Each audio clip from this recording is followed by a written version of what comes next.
वारी असी जावे विठ्ठल नामाचे गावे तेणे समाधान लाभे मनाचे ते धन। मंडळी, वारकरी संप्रदायामध्ये आणि संत ज्ञानेश्वर महाराजांच्या पालखीमध्ये मानाच्या अश्वांना प्रचंड महत्त्व आहे।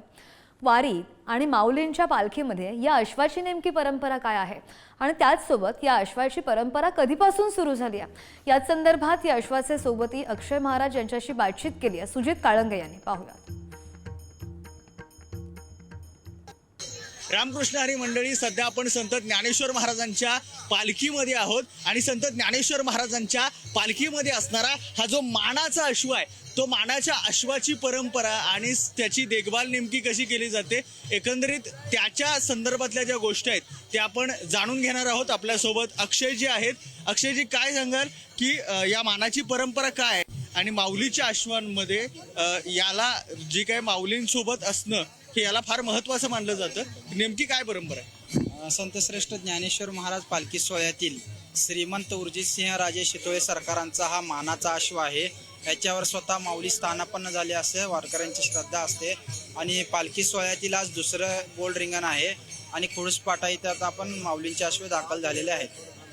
दरवर्षी हे शितोळे सरकारांकडून इकडं ज्ञानोबा माऊलींकडे येत असतात, तर ते कधी निघतात आणि कधी पोहोचतात, नेमकी काय हे असते?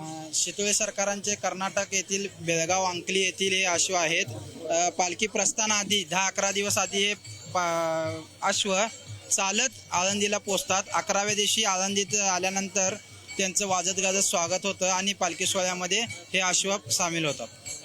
वर्षभरामध्ये यांचा कशा पद्धतीचं दिनक्रम असतो? दरवर्षी हे येतात आणि मग नेमकं काय असतं ते दिनक्रम? असं काही विशेष नसतं, त्यांचं संगोपनचं शितोळे सरकारांच्या वाड्यामध्येच असतं आणि त्याची पूर्ण व्यवस्था आणि देखभाल केली जाते। आता परतीचा प्रवास नेमका कसा असणार आहे?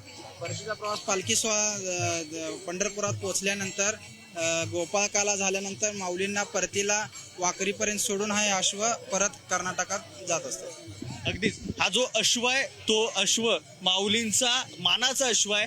या अश्वावरती माऊली स्वतः आहेत अशा पद्धतीच्या भावना या वारकऱ्यांच्या असतात। त्यामुळं वारकरी या अश्वाच्या डोक्यावर आपलं डोकं टेकवण्यासाठी, आपले हात लावण्यासाठी आसुसलेले असतात। कॅमेरामॅन सुरेश सावंतसह सुजित काळंगे, पुढारी न्यूज, माळशिरस।